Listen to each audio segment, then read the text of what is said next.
Where do you even start with Raw Force? This piece of exploitation craziness is just a plot full of all kinds of nonsense that is simultaneously bonkers and yet wonderful at the same time. The basic plot of this weird oddity revolves around a group of martial arts students who are travelling around, and they want to go to this island where it is rumoured that a lot of disgraced martial artists or warriors have gone there to die. Now, this island is also the home to some crazed monks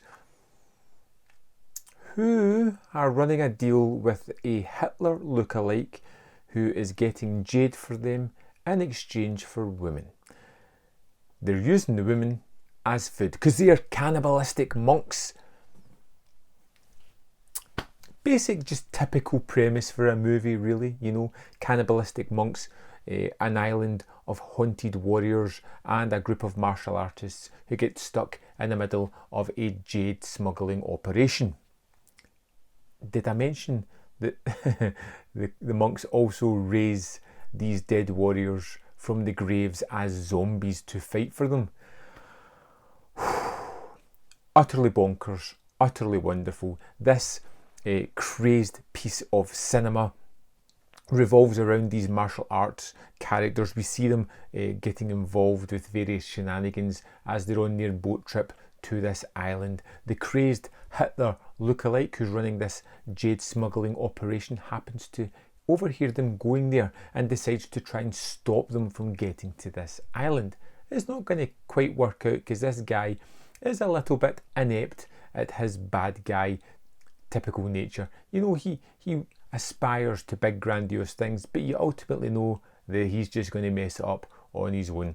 You get these wonderfully crazed monks who are just maniacally laughing most of the time when they're not having their barbecued women. You get some good action fight scenes which are fun, they're kind of energetic, they're never perfect, they're a little bit rough around the edges, but that's part of the charm of this movie.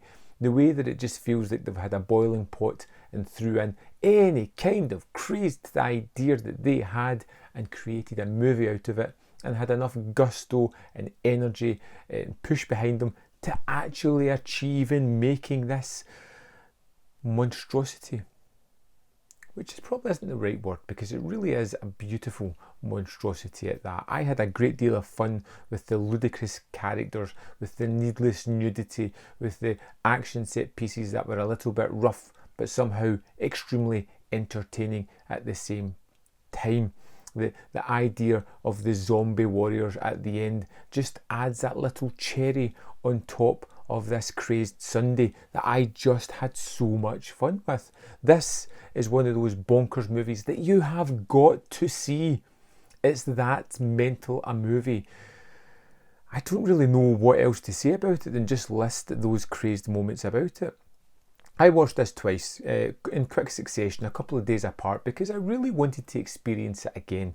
If there's one bitter note that the movie has, it's the finale of it, where we are treated to a possible sequel that may come. You know, Raw Force may return, and we never quite got there, which is an absolute travesty in my eyes. Raw Force is something that needs to be seen to be believed, and this disc transfer is wonderful, and I think it's something that should be in a lot of people's collections. The kind of movie that you would throw on to really kind of gauge somebody as they watched it. I'm going to watch this quite a few times. When I'm late on a Saturday night, I've got some beers and I'm looking for something incredibly stupid and fun, this is the movie I'm going to go to. I really want to know your opinion on Raw Force if you've seen it. Are you going to pick up this one? Does it intrigue you as much as the synopsis intrigued me? Let me know in the comment box below, and I'll see you next time on Man v Film.